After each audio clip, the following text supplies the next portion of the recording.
অন্যের জন্য শুভ কামনা করলে এটা ফিরে নিজের দিকে আসে, এটা খেয়াল রাখেন। এটা একটা লাইফ হ্যাকস শেয়ার করতেছি, আজীবন কাজে লাগবে। অন্যের জন্য যেটাই ভালো কামনা করবেন এটা ঘুরে আপনার দিকে আসবে। অনেকে বলে হুজুর ওর জন্য দোয়া করে আমার কি লাভ?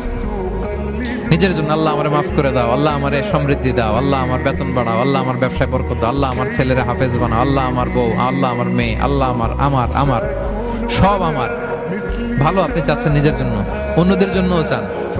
আল্লাহ আমার সব ভাইদেরকে মাফ করো, আল্লাহ আল্লাহ আমার গোটা মুসলিম উম্মাকে তুমি বরকত দাও, কল্যাণ দাও, নেতৃত্বে আসার তৌফিক দাও, আল্লাহ সবাইকে সুস্বাস্থ্য দাও। এটা ফিরে আপনার দিকে আসবে। অন্যের জন্য শুভকামনা বহুগুণ বৃদ্ধি হয়ে নিজের দিকে রিটার্ন করে। বিষ্ণু সাল্লাল্লাহু এটাই বলেছেন, মা মিন আবদিন মুসলিমিন ইয়াদউ লিআখিহি বিযাহরিল গায়বি ইল্লা ক্বালা লাহুল মালাকু ওয়া লাকা বিমিসলিন। কেউ যদি তার ভাইয়ের অনুপস্থিতি তার ভাইয়ের জন্য দোয়া করে, ফেরেশতারা ওই দোয়াটা তার জন্য আগে আগে করে। তাহলে অন্যের জন্য শুভকামনা করলে, দোয়া করলে লাভ না লস?